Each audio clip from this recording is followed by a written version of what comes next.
Hey, what's up, everybody? So we got some things to talk about. And I want to talk about Lovecraft Country. I really do. I know it's almost been 2 weeks since the season finale, and must I say about the season finale, I'm sorry. I've seen crackhead monkeys with filming much better than that sad excuse of a last episode. Now, am I going to say it's Game of Thrones epic proportion levels of failing?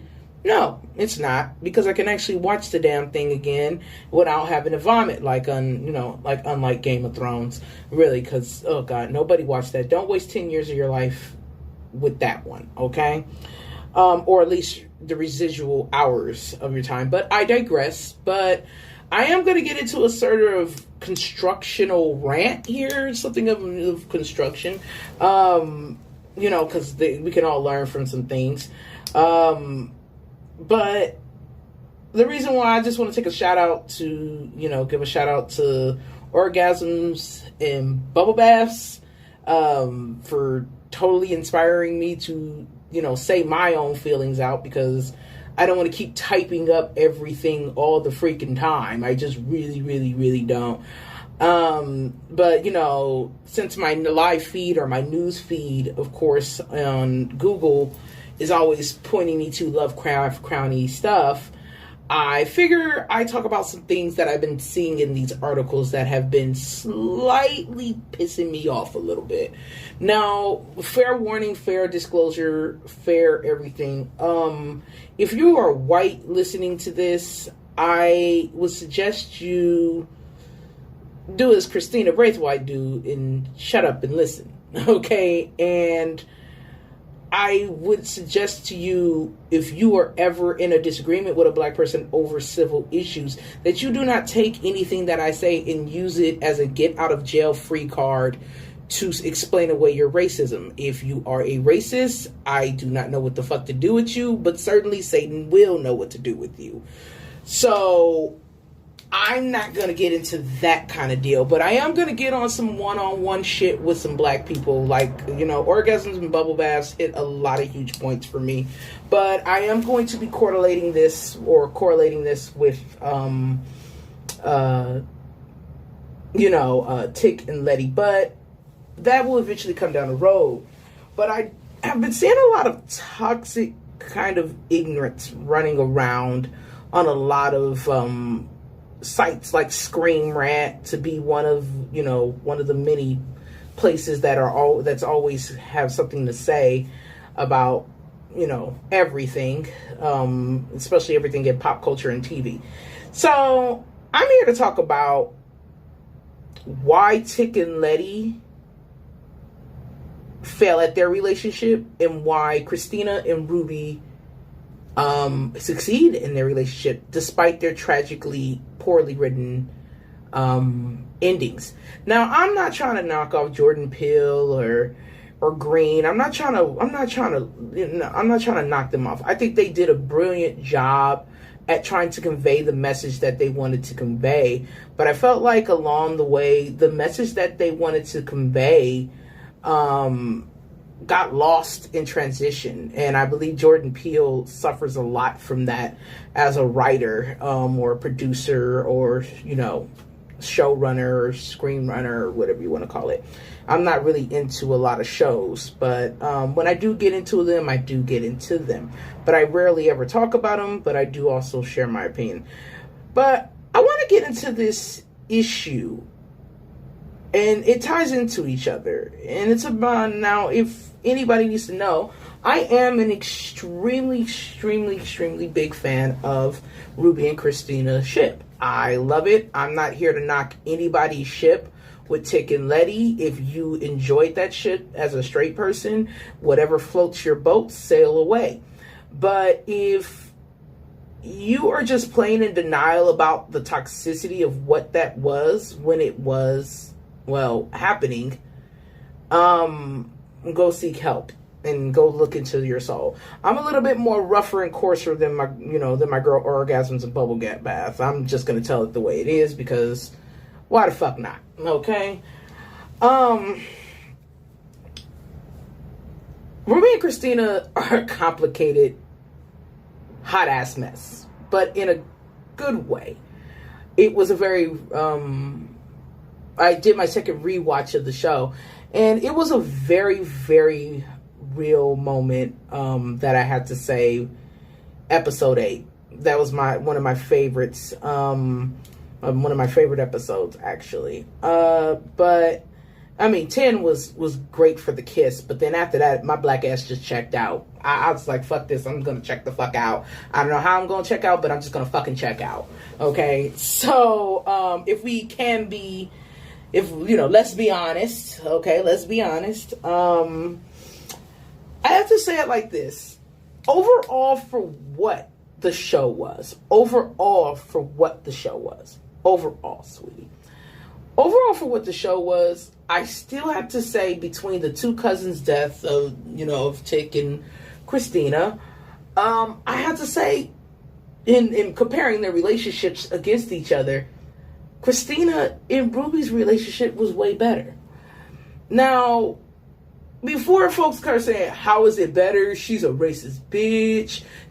She's a cunt. She used all of them. She did this. She did that. She took $20 from me and didn't pay it back. Before black people start getting their old contrived bullshit of, if she's white, she not right.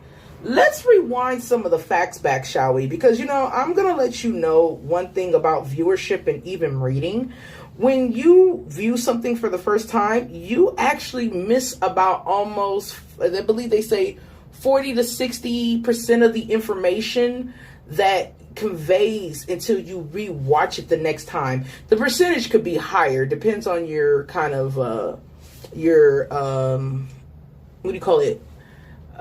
ability to comprehend, okay? But let's get down to the nitty gritty here, ladies and gentlemen. Let's get down to the nitty gritty. Most of the motherfuckers that are saying that, and excuse my French here, most of the motherfuckers that are saying they don't like Christina and she's just a racist bitch, let me rewind something back to you. You can't fight fire with fire, because you'll burn the whole fucking world down. Okay? Now, I get it. I'm a black woman myself, a big, heavy-set black woman my damn self, okay? And I get it. I get it. I get the frustration. You get sick of the Trayvons, and you get sick of the Fidels. You get sick of so many black males and black male deaths. You get so sick of it. You really do. The Sandras. You get sick of all of it. And I get sick of seeing it all the damn time too. Now, it hurts my heart. It hurts my heart. Okay? It really does. It hurts my heart that people could be this cruel and the justice system could be this fucked up. But black people, we got to start talking about some shit. Now, I get it. I'm all for a good ass fight of fighting against inequality. I'm down for that. But black people, we need to start improving ourselves. And I'm going to tell you straight real.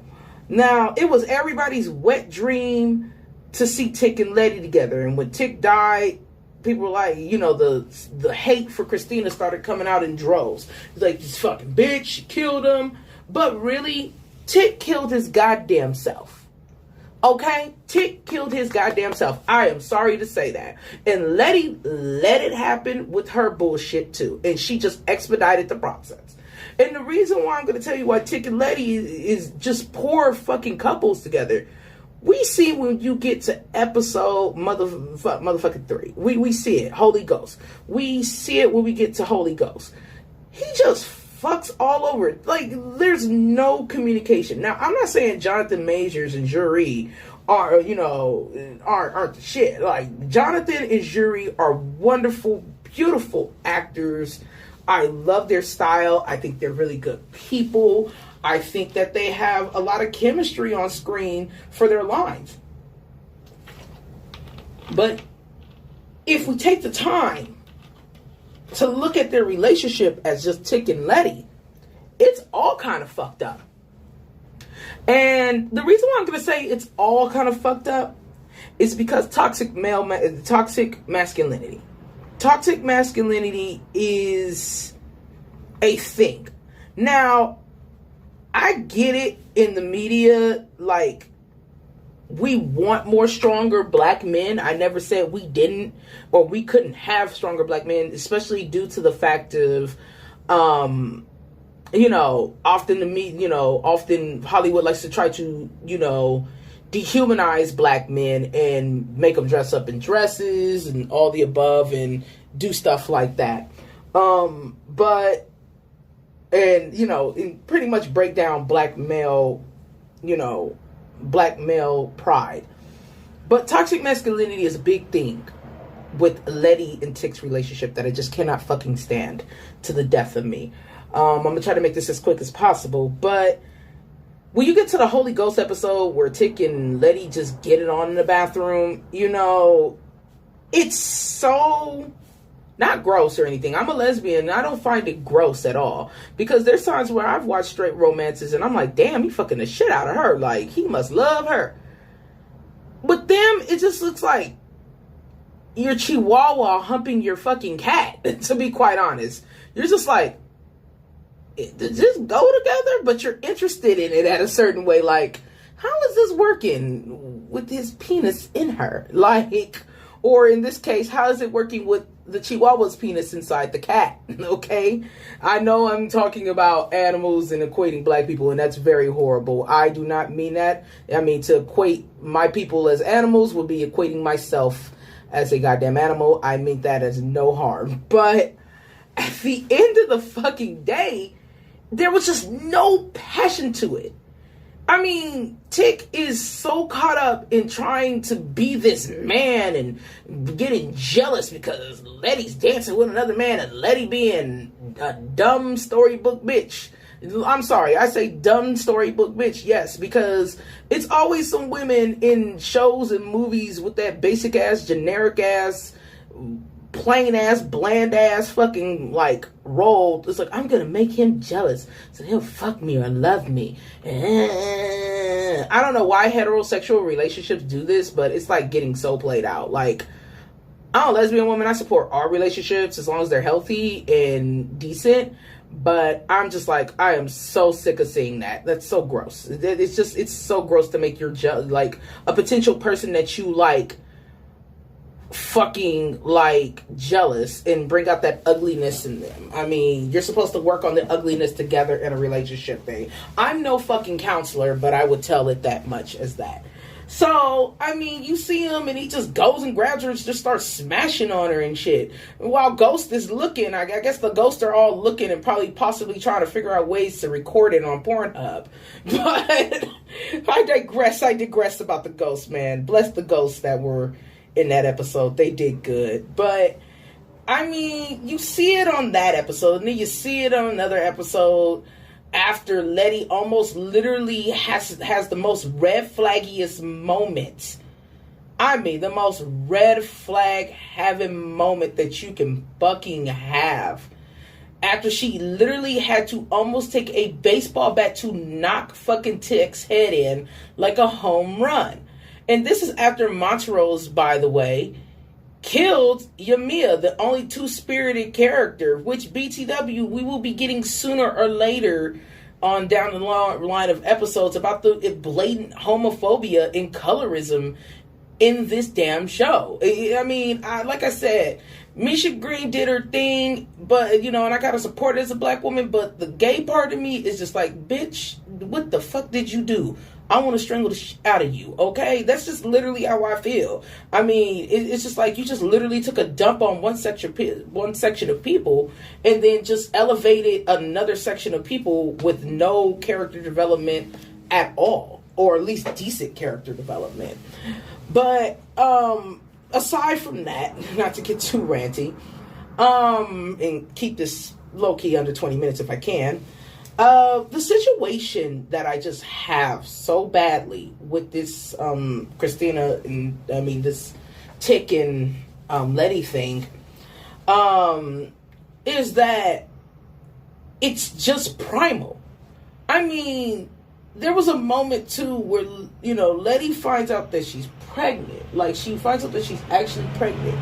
Tick holds on to her because he's scared, but then he just pushes her away like, okay, I'm done eating now. Like, the way he pushes her away, like, if he was like, oh, I'm done now. Like he done with his plate. Like, and then she just looks at him like Leti kind of just looks at him like, nigga, what the fuck is wrong with you? Like, she literally looks at him like that. She literally looks at him like, why did you just do that? I thought we were having an intimate freaking moment. Now, it could be the Braithwaite blood flowing in Tick, because Braithwaites look like they have a really bad issue freaking, like, showing emotion. I don't know what goes on in Braithwaite's heads. Could be that Braithwaite blood in them. But, it's just so weird. But I'm not going to say it was Braithwaite blood, personally. I'm just going to say it's proven because it's toxic masculinity. It's with black and brown people in this country, especially in where I stay at, in a very liberal kind of state. It's like it's an issue for these cultures to show any kind of emotion towards a woman. It makes them soft. It makes them look weak. It makes them look like this, instead of worrying about what being a man or being a decent man or a gentleman should mean to their partner.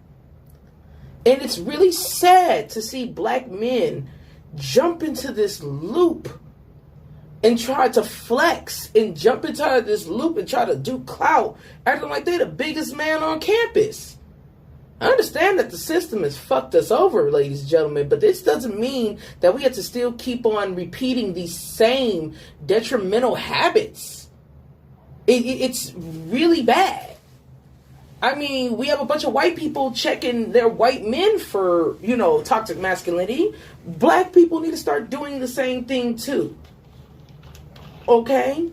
And Leti and Tick's relationship was based on so much more too. Lies were being told a lot of the times. People were doing exchanges for each other's lives. Yeah, they may have cared for each other and did exchanges, but nobody communicated with it.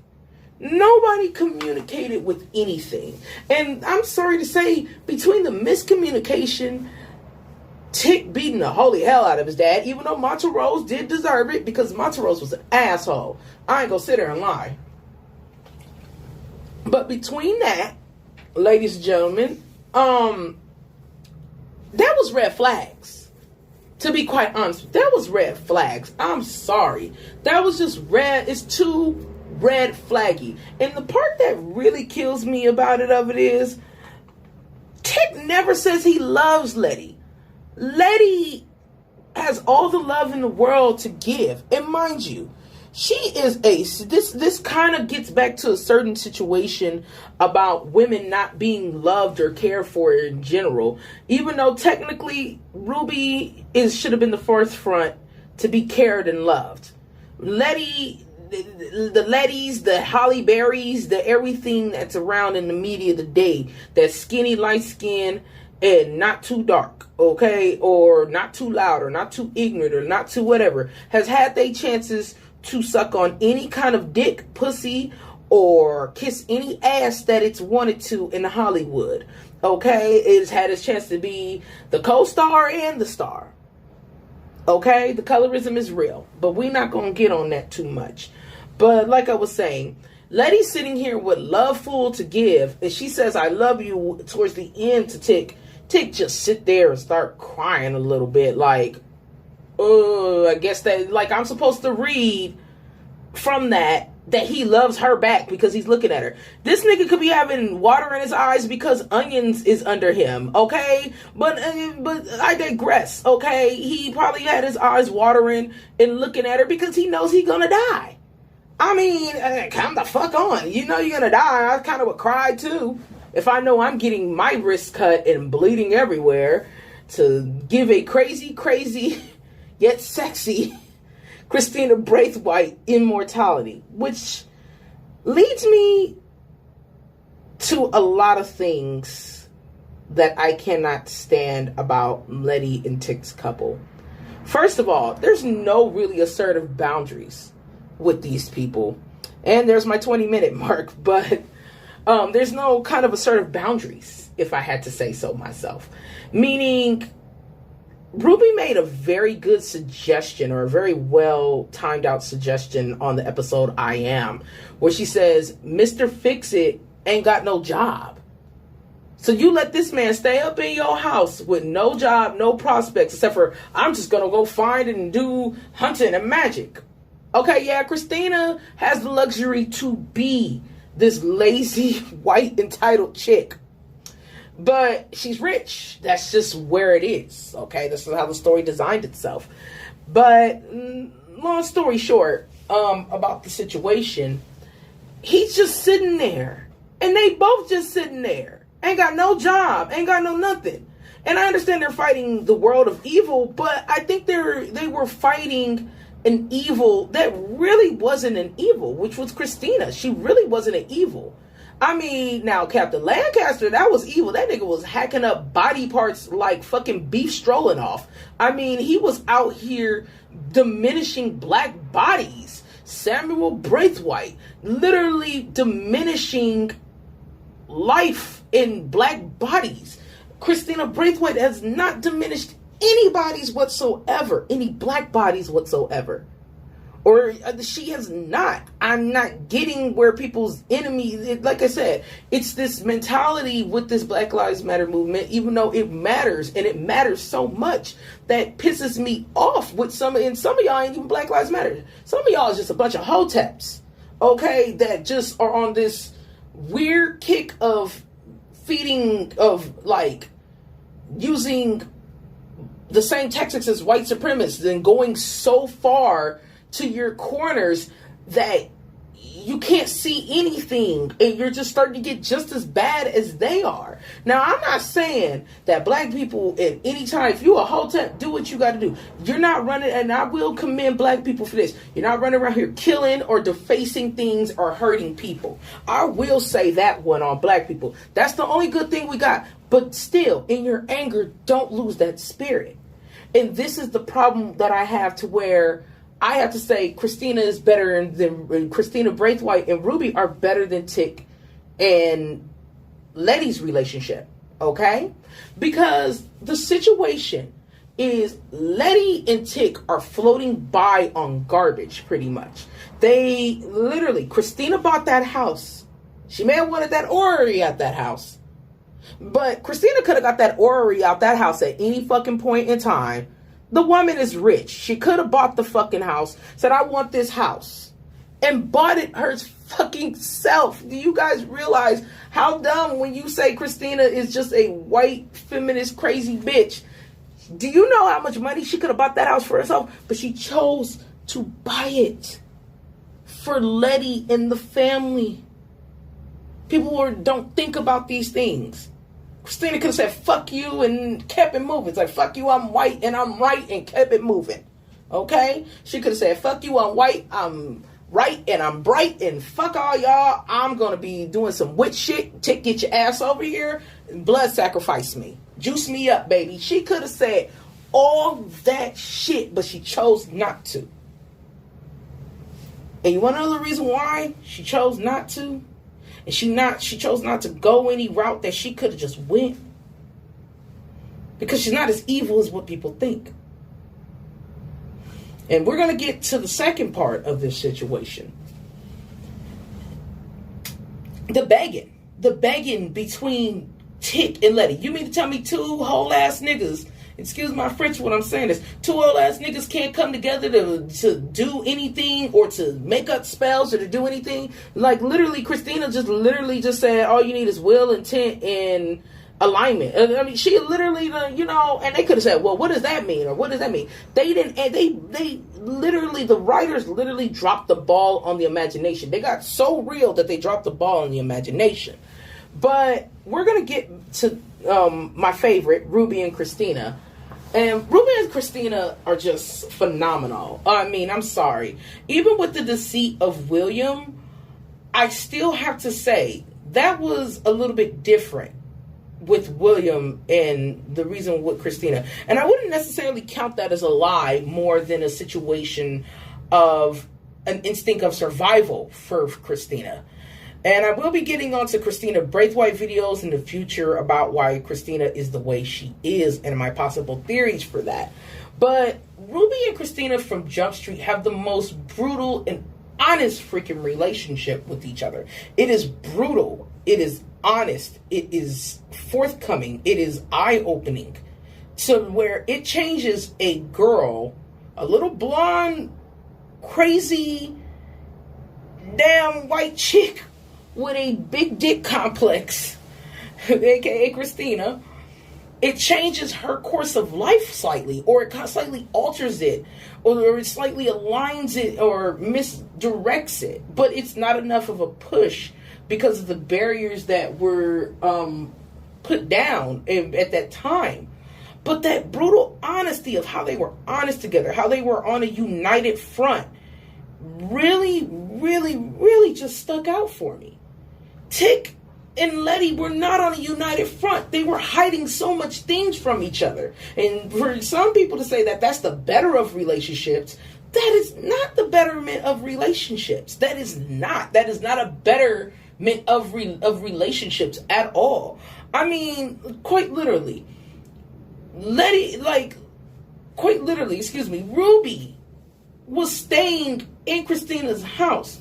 But the thing with Ruby and them is Ruby decided to do her own thing, have her own money, use her own thing. I mean, Christina literally left her so much fucking money. I mean, a shitload of money. That's a lot for the 1950s, that wad of cash with that potion. She literally left her a fucking wad of money. It looked like almost literally fucking $5,000 that she left her. That shit looked like it belonged in a music rap video. If you check literally after, they make Sweet Intensive Love on one of my other favorite episodes as well. But if we move down the road and we move down the line, the honesty and the brutal honesty where Christina says no, she didn't care about Emma Till. That was brutally honest. That was her honest feelings at that point in time. That was her honest feelings at that point in time. That was her honesty there. Now, the only thing that maybe Christina had hid from Ruby was her pain or her ability to understand. When she said no, she didn't care, it's because she felt that way at that moment. But later that night, after probably getting what she did want, she was like, I'm going to pay 2 people to beat me. Like that, like what Ruby was talking about. I'm going to pay somebody to do something to me so I cannot feel comfortable any fucking more. So I can better communicate with my lover. So I can tell her how I feel. And even if she doesn't know, and I can't say it, so maybe she'll feel it.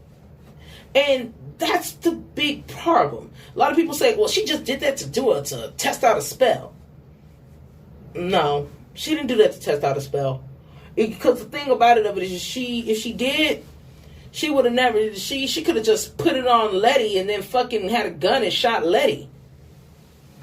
Okay? So let's not get into this point here with this bullshit that people are always trying to make. And, I mean, I will be hitting on a lot of other points such as abuse and, the shitty magic system that they had. I mean, the homosexual hate, the colorism, the everything. I mean, like, the thing I'm just trying to say about this show is Tick and Leti hid so many secrets from each other that they ended up projecting their toxicity of their relationship into a beautiful relationship, that an open and honest relationship that was Christina's and Leti's. Christina's and Ruby's. And this is the sad part about it. It's like misery loves company for some straight people. I'm not saying all straight people are bad, but I'm getting ready to approach the 30-minute mark to, in this podcast. But it's like misery loves fucking company. It really is. It's really so sad, to be quite honest. It's sad as hell that Tick and Leti were not really for each other. They were just not for each other. And that their toxic bullshit had to go and affect Christina's and Ruby's. Now, mind you, Christina and Ruby's wasn't perfect. They had obstacles ahead of them. Even if they found each other's feelings out, they had so many obstacles ahead of them that they needed to get over. But magic help could have helped them. But it's like Leti expedited the problems with her dislike and her Christina's white, so she ain't right kind of issue, that she had with her, when really Christina was offering olive branches from literally from episode 3. She was offering olive branches. She really was. And we'll get to the olive branches a little bit later. But, or in the next podcast. But this is really sad that for straight people, and some straight people, and I've experienced this a lot, that when gay people tell their strife, or people of the LGBTQ plus community, my Pokemon, as I like to call them, we are a family of Pokemon, that when we tell them, like, okay, yeah, we're gay, but it's not as glamorous as you think it is. We have problems in relationship issues such as cheating and things like that too. Straight people are all on board to be like, I support it. Because they like to hear the miserable part about the gay relationships, never the good part. Because they often introspect and try to self-evaluate and compare their shit to our shit. Okay? And if we're all miserable, then we can be happy together. And that's not a mentality where to go. And that's where I felt what Leti and Atticus's relationship was. It was a toxic mess full of toxic masculinity, toxic ass femininity as well too, on Leti's part, being jealous and doing all this kind of mess and all this kind of overreacting and not speaking her damn mind the way she should have. That projected itself onto Christina, who was really trying not to be their enemy, who was really just trying to find alternative ways, that I truly believe now, alternative ways to not kill her only family member. Which will lead me to my next discussion, on my next podcast, if Lord willing, if I get more time for it, about Christina. Is she really racist or is she not? But if you guys like this, I can't say comment or subscribe because I'm not doing the YouTube thing, which is good because that's a series of algorithms that say fuck you all over. But if you do like it, give a shout out to your friends. Like I said, I got to give a big shout out to Orgasms and Bubble Bath. She has been such a wonderful inspiration for me to speak on these matters. Like I said, her stuff is way more in detail. She has way more life experience than me. I mean, I'm only 29 here, to tell what's going on. And maybe our content may overlap and maybe it may not. But go check her stuff out. It's nothing to sleep on. It really isn't. If you want to be self-aware with yourself and, know that certain things are good as what they're good, but they could be better, check her shit out. It's really eye-opening. It's a game changer on how, Ruby and Christina operate, instead of just it being, oh, look at the white devil. Like, no. And we have to question ourselves with this fight of inequality, black people and even other people of other denominations of color. We have to ask ourselves some serious questions.